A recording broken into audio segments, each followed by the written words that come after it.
Welcome to football Alchemist. അപ്പോൾ കുറച്ച് മാച്ചിന്റെ previews നമുക്കൊന്ന് കാര്യമായിട്ട് ഡിസ്കസ് ചെയ്യാം. ഓക്കെ, ചെറുതായിട്ട് ഡിസ്കസ് ചെയ്യാം. ഫസ്റ്റ് തന്നെ മേഴ്സിസൈഡ് ഡെർബിയിലേക്ക് പോകുന്ന സമയത്ത് Liverpool versus Everton, city rivals ആണ്. നല്ലൊരു കിഡിലൻ ഡെർബിയാണ് ഞാൻ എക്സ്പെക്ട് ചെയ്യുന്നത്. ഇപ്പൊ കഴിഞ്ഞ സീസണിൽ രണ്ട് ടീമും ഏറ്റുമുട്ടിയ സമയത്ത് ഒരു തവണ സമനിലയായി, രണ്ടാമത്തെ തവണ ലിവർപൂൾ ജയിച്ചു. ഇതാണ് ഉണ്ടായിട്ടുള്ളത്. അപ്പോൾ പ്രോപ്പർ ഡെർബി ആയിരുന്നു രണ്ട് മാച്ചസും. അങ്ങനെയാണ് എൻ്റെ ഒരു ഓർമ്മ എന്ന് പറയുന്നത്. അപ്പം അങ്ങനത്തെ ഒരു ഹൈ ഇൻറ്റൻസ് മാച്ചാണ് ഈ ഒരു ഡേയിലേക്ക് വരുമ്പോഴും ഞാൻ എക്സ്പെക്ട് ചെയ്യുന്നത്. എവർട്ടന്റെ സൈഡിൽ എനിക്ക് ഒരുപാട് എക്സ്പെക്ടേഷൻസ് ഉണ്ട്. എസ്പെഷ്യലി അവരുടെ ഫൈനൽ തേർഡിൽ പെറ്റോ, എൻഡിയായ, ഗ്രീലിഷ് നല്ല ഫൈനൽ തേർഡാണ്. അത് തന്നെ ഇപ്പൊ ഗ്രീലിഷ് കളിച്ചുകൊണ്ടിരിക്കുന്നത് ടോപ്പ് ഫോമിലാണ്. അപ്പൊ നമ്മൾ ആസ്റ്റൺ വില്ലയിലൊക്കെ ഉണ്ടായിരുന്ന സമയത്ത് എങ്ങനത്തെ ഒരു ഗ്രീലിഷിനെയാണോ കണ്ടത്, അതേപോലത്തെ ഒരു ഗ്രീലിഷിനെയാണ് നമ്മൾ നിലവിൽ എവർട്ടന്റെ ജേഴ്സിയിൽ കാണുന്നത്. ആള് ഗോൾ അടിക്കുന്നുണ്ട്, അസിസ്റ്റ് കൊടുക്കുന്നുണ്ട്, എല്ലാം ചെയ്യുന്നുണ്ട്. He's on top form. പിന്നെ പ്രീമിയർ ലീഗിലെ പ്ലെയർ ഓഫ് ദ മന്ത് ആയിട്ട് സെലക്ട് ചെയ്യപ്പെട്ടു എന്നാണ് എൻ്റെ ഒരു ഓർമ്മ. അപ്പം ആള് കിട്ടിലൻ ഫോമിലാണുള്ളത്. സിറ്റിയിൽ കണ്ട ഗ്രീലിഷ് അല്ല, നല്ല ടോപ്പ് കോൺഫിഡൻസിലാണുള്ളത്. സോ ഡേഞ്ചറസ് ആണ്. ഓക്കെ, അത് പ്രധാനപ്പെട്ട ഒരു കാര്യം. പിന്നെ ഇന്ത്യയെ ട്രാൻസിഷനിലേക്ക് വരുന്ന സമയത്ത് ഒരു കില്ലറാണ്. പിന്നെ ബെറ്റോ ടോപ്പ് പ്ലെയർ ആണ്, നല്ല സ്ട്രൈക്കറാണ് ബെറ്റോ. അപ്പം ഇതാണ് അവരുടെ ആ ഒരു മുന്നേറ്റ നിരയിലെ മൂന്ന് അസ്ത്രങ്ങൾ എന്ന് പറയുന്നത്. ശരിക്കും ലിവർപൂളിനെ ഹേർട്ട് ചെയ്യാൻ സാധ്യതയുള്ള. പിന്നെ മിക്കോലെങ്കോ ഇഞ്ചോർഡ് ആണ്, അതൊരു മിസ്സാണ്. പിന്നെ ബ്രാത്ത്വൈറ്റ് ഇഞ്ചോർഡ് ആണ്, അതൊരു മിസ്സാണ്. ബാക്കി എല്ലാ പ്ലേയേഴ്സും അവർക്ക് അവൈലബിൾ ആണ്. ഓക്കെ, അപ്പോൾ ഞാനൊരു പ്രോപ്പർ ഫൈറ്റ് എന്തായാലും എവർട്ടന്റെ സൈഡിൽ നിന്ന് പ്രതീക്ഷിക്കുന്നുണ്ട്. അതായത് ആൻഫീൽഡിലാണെങ്കിൽ പോലും ലിവർപൂളിനെ ഡോമിനേറ്റ് ചെയ്യാൻ വിടാതെ ഒരു ഫൈറ്റ് കൊടുക്കുക. അതാണ് ഞാൻ ശരിക്കും എവർട്ടന്റെ സൈഡിൽ നിന്ന് പ്രതീക്ഷിക്കുന്നത്. ഒരു പ്രോപ്പർ ഡെർബി, എന്താ പറയുക, അഗ്രഷനും അടിയും കുത്തൊക്കെ നിറഞ്ഞൊരു പ്രോപ്പർ ഡെർബിയാണ് ഞാൻ എക്സ്പെക്ട് ചെയ്യുന്നത്. ലിവർപൂളിന്റെ സൈഡിലേക്ക് നോക്കുകയാണെങ്കിൽ ഫൈനൽ തേർഡ് സെറ്റ് ആയിട്ടില്ല. ഫൈനൽ തേർഡിലെ പിസാക്ക്, റിറ്റ്സ്, നമ്മുടെ ആരാണ് പിന്നെ ഗ്യാക്പോ, എക്കിറ്റിക്ക്, സാല, ഇവരെല്ലാം കൂടി തമ്മിലുള്ള ഒരു കോമ്പിനേഷൻ സെറ്റ് ആയിട്ടില്ല. അപ്പൊ ആ കോമ്പിനേഷൻ സെറ്റ് ആവുന്നവരെ ലിവർപൂളിനെ സംബന്ധിച്ചിടത്തോളം എന്താ പറയാ, കുറച്ച് ലക്കം കൂടെ ഉണ്ടെങ്കിലാണ് ചില സമയത്ത് ജയിക്കാൻ വേണ്ടി പറ്റുക, അറിയാലോ. അപ്പം അങ്ങനെ ഒരു ലെഗ് ഫാക്ടർ അവരെ പിന്തുണച്ചില്ല. പ്ലസ് എവർട്ടൺ നല്ല ഫൈറ്റ് കൊടുത്തു കഴിഞ്ഞാൽ എനിക്ക് തോന്നുന്നു മേ ബി ഒരു ഡ്രോ ആയേക്കാം. അല്ലെങ്കിൽ എനിക്ക് തോന്നുന്നു ഒരു 2-1 വിന്ന് ലിവർപൂൾ നേടുന്നതാണ് പേഴ്സണലി എനിക്ക് തോന്നുന്നത്. മിക്കവാറും അത് സോബോസ്ലൈൻ്റെ അടുത്ത് നിന്നൊക്കെ ആയിരിക്കും വരിക. അല്ലെങ്കിൽ ഞാനത് ഇസാക്കിന്റെ സൈഡിൽ നിന്നാണ് എക്കിറ്റിക്കന്റെ സൈഡിൽ നിന്നാണ് പ്രതീക്ഷിക്കുന്നത്. അതാണ് ഈ ഒരു മാച്ചിനെ കുറിച്ച് എൻ്റെ ഒരു ഹോപ്പ് എന്ന് പറയുന്നത്. പിന്നെ അറിയാലോ, ബ്രിഡ്സ് ഒന്നും അവിടെ സെറ്റ് ആയിട്ടില്ല, ഇസാക്ക് ഇപ്പോൾ വന്നിട്ടേ ഉള്ളൂ. അപ്പോൾ ഒരു എന്താ പറയുക, ഒരു ഫ്രീ ഫ്ലോയിങ് അറ്റാക്ക് കളിക്കുന്ന ഒരു ലിവർപൂളിനെ നമുക്ക് കാണാൻ പറ്റണമെന്നില്ല. അപ്പം അതൊക്കെ എവർട്ടൺ എങ്ങനെ മുതലെടുക്കും എന്നുള്ളത് എന്തായാലും കണ്ടറിയണം. Extremely excited for the derby, അതാണ് പറയാനുള്ളത്. പിന്നെ മാഞ്ചസ്റ്റർ സിറ്റി വേഴ്സസ് ആഴ്സണൽ, അത് ക്രിക്കറ്റിലെ മാച്ച് ആവുന്നൊന്നും എനിക്ക് തോന്നുന്നത് ഒരു ഉറക്ക ഗുളികയായിരിക്കും മിക്കവാറും. ഒരു ഹറാംബോൾ ഗിയറിലേക്ക് നൈസായിട്ട് ആർട്ടറ്റ മാറ്റും. ഒരു ഗോളെങ്ങാനും തുടക്കത്തിൽ അടിച്ചു കഴിഞ്ഞാൽ അത് ഉറപ്പാണ്. അങ്ങനെയാണ് എനിക്ക് തോന്നുന്നത്. അതോ ഇനിയിപ്പോൾ out and out attack Arteta കളിക്കുമെന്നും അറിയില്ല. ആർട്ടറ്റ ആയതുകൊണ്ട് കാര്യങ്ങളൊന്നും നമുക്കൊന്നും പ്രിഡിക്റ്റ് ചെയ്യാൻ വേണ്ടി പറ്റില്ല. ഈ ഒരു ഇതുവരെ ആള് കളിക്കുന്നത് കുറച്ച് ബോറിംഗ് ആയിട്ടുള്ള, ഭയങ്കര പ്രാഗ്മാറ്റിക് ആയിട്ടുള്ള ഒരു സ്റ്റൈലിലാണെന്നാണ് പേഴ്സണലി എനിക്ക് തോന്നിയിട്ടുള്ളത്. എന്നാൽ പിന്നെ ആൾക്ക് റിസൾട്ട് കിട്ടുന്നുണ്ട്. ആസ് ലോങ് ആസ് റിസൾട്ട് കിട്ടുന്ന സമയത്തോളം സ്റ്റൈൽ ഓഫ് പ്ലേ എന്നുള്ളത് വലിയൊരു പ്രശ്നമല്ല. അത് ആണ് ഒരു സത്യം എന്ന് പറയുന്നത്. അപ്പോൾ ഈ ഒരു മാച്ചിലേക്ക് വരുന്ന സമയത്ത് ആള് മാച്ചിനെ എങ്ങനെ അപ്രോച്ച് ചെയ്യുന്ന അറിയില്ല. എമിറേറ്റ്സിൽ വെച്ചിട്ടാണ് ഹറാംബോൾ കളിക്കുന്നതാണ് എൻ്റെ മനസ്സ് പറയുന്നത്. മാച്ച് മിക്കവാറും ഒരു ഉറക്ക ഗുളികയായിരിക്കും. ഇപ്പോൾ ആഴ്സണൽ സൈഡിലേക്ക് നോക്കുന്ന സമയത്ത് അവിടെ എനിക്കൊന്ന് മാർട്ടിനലി കുറച്ചുകൂടി കോൺഫിഡൻസ് കാര്യങ്ങളൊക്കെ ഗെയിൻ ചെയ്തെടുത്തിട്ടുണ്ട്. ട്രൊസാർഡ് സൂപ്പർ സബായി വരുന്ന സമയത്ത് നല്ല രീതിക്ക് പെർഫോമൻസ് കൊടുക്കുന്നുണ്ട്.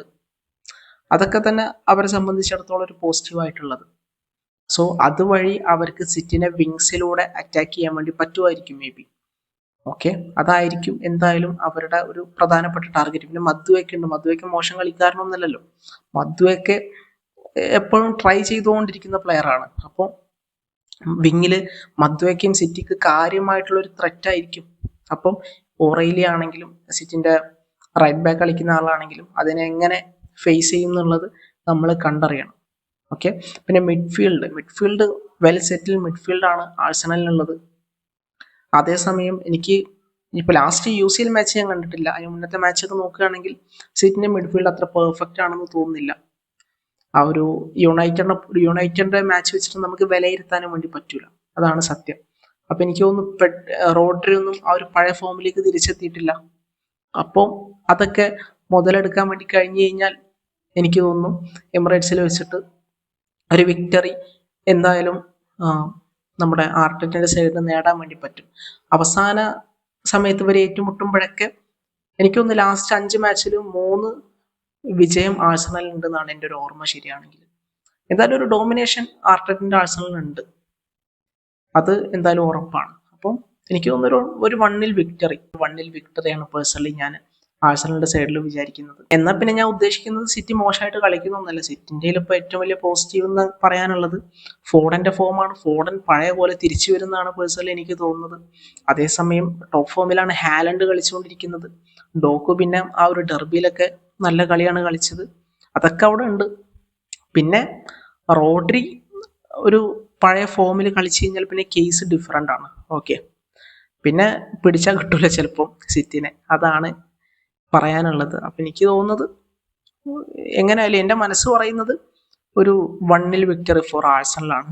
ഓക്കെ, അതാണ് ആ ഒരു മാച്ചിനെ കുറിച്ച് പറയാനുള്ളത്. ഇനി നമ്മൾ നേരെ ആ ഒരു ചെൽസി വേഴ്സസ് യുണൈറ്റഡ് മാച്ച് നോക്കുകയാണെങ്കിൽ ചെൽസി നിലവിൽ വേൾഡിലെ 1 ഓഫ് ദി ബെസ്റ്റ് സൈഡാണ്.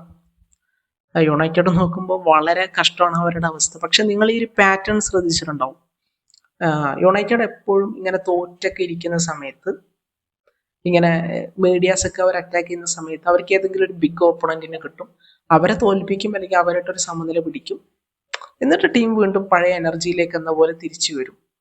അതേ സിറ്റുവേഷനിലാണ് അവർ നിൽക്കുന്നത്. മീഡിയാസ് അവർ അറ്റാക്ക് ചെയ്യുന്ന സമയമാണ്, അപ്പോൾ അവർക്ക് ചെൽസിനെ കിട്ടി. മേ ബി അവരൊരു നല്ല ഫൈറ്റ് കൊടുക്കാനൊക്കെ ഉള്ള സാധ്യത മുന്നിലുണ്ട് പാറ്റേൺ വെച്ച് നോക്കുകയാണെങ്കിൽ. പിന്നെ മാത്യൂസ് കൂഞ്ഞ അവൈലബിൾ ആയിരിക്കും.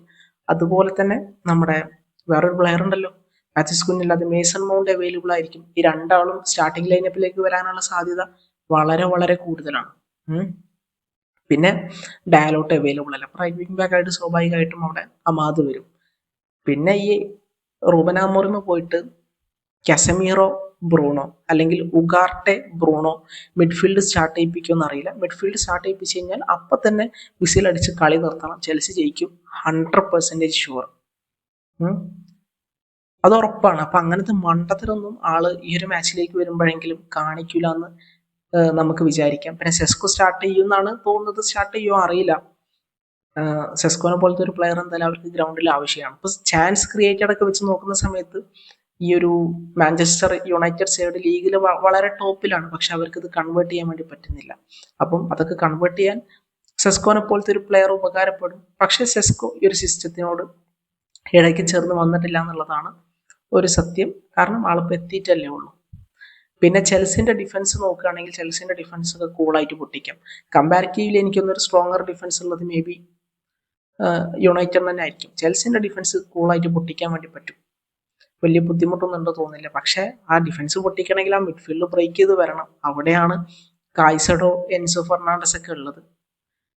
അപ്പം നമ്മൾ എന്തായാലും കാത്തിരുന്ന് കാണാം. നല്ലൊരു ഫയർ മാച്ച് ഒന്നുമല്ല ഞാൻ എക്സ്പെക്ട് ചെയ്യുന്നത്. എങ്ങനെ നോക്കിക്കഴിഞ്ഞാലും ഈ ഒരു മാച്ച് ചെൽസി ഒരു 2-0 ജയിക്കുന്നു. ഒരു ഡോമിനന്റ് വിക്ടറി ഞാൻ ചെൽസിൻ്റെ അടുത്ത് പ്രതീക്ഷിക്കുന്നുണ്ട്. കാരണം അവർ ടോപ്പ് സൈഡാണ്. ഇപ്പോൾ നല്ല ഫോമിലാണ് കോൾ പാമർ കളിച്ചുകൊണ്ടിരിക്കുന്നത്. അതുപോലെ തന്നെ നമ്മളിപ്പം എടുത്തു പറയേണ്ട വേറൊരു ചങ്ങായിൻ്റെ അവിടെ ഗർണാച്ചോക്ക് എന്തായാലും മിനിറ്റ്സ് കിട്ടും, ഒന്നെങ്കിൽ ബെഞ്ചിൽ നിന്ന് അല്ലെങ്കിൽ സ്റ്റാർട്ടറായിട്ട്. ഇപ്പൊ ലെഫ്റ്റ് വിങ്ങിൽ ഒരു കണക്കിന് ഗർണാച്ചോനെ സ്റ്റാർട്ട് ചെയ്യുന്നത് നല്ലത്, നെറ്റോനല്ലെങ്കിൽ. എന്തായാലും നമ്മുടെ കിറ്റൻസിനെ സ്റ്റാർട്ട് ചെയ്യുന്നത് നിലവിൽ അർത്ഥമില്ല. ത്രെറ്റ് കൊടുക്കാൻ പറ്റുന്ന ഒരു പ്ലെയർ ഗർണാച്ചോ തന്നെയാണ്, എസ്പെഷ്യലി അവന്റെ പഴയ ടീമിനെതിരെ. ആ ഒരു വീറും വാശിയും സാധനമൊക്കെ മനസ്സിലുണ്ടായിരിക്കും. അപ്പം ഫൈറ്റ് ചെയ്ത് ഒരു ഗോൾ അങ്ങോട്ട് കൊടുക്കണം എന്നൊക്കെയുള്ള മൈൻഡ് ഉണ്ടായിരിക്കും. അപ്പൊ ഇനി അത് കണ്ടിട്ട് സ്റ്റാർട്ട് ചെയ്യിപ്പിക്കുമെന്ന് അറിയില്ല. സ്റ്റാർട്ട് ചെയ്യിപ്പിച്ചാൽ മേ ബി നല്ലതാവാനുള്ള സാധ്യതയുണ്ട്. പിന്നെ അറിയാലോ, ഇന്റലിജന്റ് ആണ് ജാവോ പെഡ്രോ ഒക്കെ. ആളൊക്കെ ഡിഫൻസിൽ എങ്ങനെ ആയാലും ഒരു ഹോളൊക്കെ ഉണ്ടാക്കും. പിന്നെ എസ്താവോ ഉണ്ട്, എസ്താവോ ഇസ് റിയലി ഗുഡ്. പിന്നെ എൻസോ ഫെർണാണ്ടസ് ഉണ്ട്. പിന്നെ അവരുടെ വിങ് ബാക്സ് ഒക്കെ സ്ട്രോങ് ആണ്. പിന്നെ റീസിന് ഇനിയും ഈ ചങ്ങായി കൊടുന്ന് മിഡ്ഫീൽഡിൽ ഇടുമോയെന്ന് അറിയില്ല. അതാണ്. പിന്നെ ഗോൾ കീപ്പിങ്ങിന്റെ കാര്യം എടുക്കുകയാണെങ്കിൽ ചെൽസി ഗോൾ കീപ്പറുള്ള സാഞ്ചസ് നല്ല ഫോമിലാണ് കളിച്ചുകൊണ്ടിരിക്കുന്നത്. ഇപ്പോൾ ലാസ്റ്റ് ആ ഒരു ബയൺ മാച്ചൊക്കെ തോറ്റെങ്കിൽ പോലും ആ മാച്ചിൽ ഏറ്റവും ഒരു ബെസ്റ്റ് ആയിട്ട് നിന്നിട്ടുണ്ടായിരുന്ന മനുഷ്യനാണ് സാഞ്ചസ്. നല്ല കളിയാണ് കളിച്ചിട്ടുണ്ടായിരുന്നത്. പക്ഷെ ഇപ്പുറത്ത് നോക്കുകയാണെങ്കിൽ ബയന്തർ ആയിരിക്കും, അല്ലെങ്കിൽ അവര് വേറൊരു പ്ലെയർ ഉണ്ടല്ലോ, എൻ്റെ പേര് ഞാൻ മറന്നുപോയി, ആ പ്ലെയർ ആയിരിക്കും. ബയന്തർ ആണെങ്കിൽ കഥ കഴിഞ്ഞു. മറ്റേ പ്ലെയർ ആണെങ്കിൽ എനിക്കും അത്ര കോൺഫിഡൻസ് ഇല്ല. എനിവേ ഗോൾ കീപ്പിംഗ് സൈഡ് യുണൈറ്റഡിൻ്റെത് ഭയങ്കര വീക്കാണ്. എസ്പെഷ്യലി സെറ്റ് പീസിലേക്ക് വരുന്ന സമയത്ത് ഈസിലി എക്സ്പ്ലോയിറ്റ് ചെയ്യാൻ വേണ്ടി പറ്റും. അതാണ് ഈ ഒരു മാച്ചിലേക്ക് വരുമ്പോൾ പറയാനുള്ളത്. സംഭവം ഓൾഡ് ട്രാഫോർഡാണെന്നൊന്നും പറഞ്ഞിട്ട് കാര്യമില്ല. യുണൈറ്റഡ് തെളിയിക്കട്ടെ, അവർക്ക് ഫൈറ്റ് ചെയ്ത് ജയിക്കാൻ വേണ്ടി പറ്റുന്ന അവർ തെളിയിക്കട്ടെ. പക്ഷേ ഈ ഒരു മൊമെന്റിൽ ചിന്തിക്കുമ്പോൾ എനിക്ക് തോന്നുന്നത് എന്തായാലും ഒരു ഈസി വിൻ ഫോർ ചെൽസിയാണ്. Anyway let's see. നിങ്ങളുടെ ഒപ്പീനിയൻസ്, പ്രഡിക്ഷൻസ് എല്ലാം കമന്റ് സെക്ഷനിൽ പറയാം. മറ്റൊരു വീഡിയോ ആയിട്ട് വീണ്ടും കാണാം. Thank U.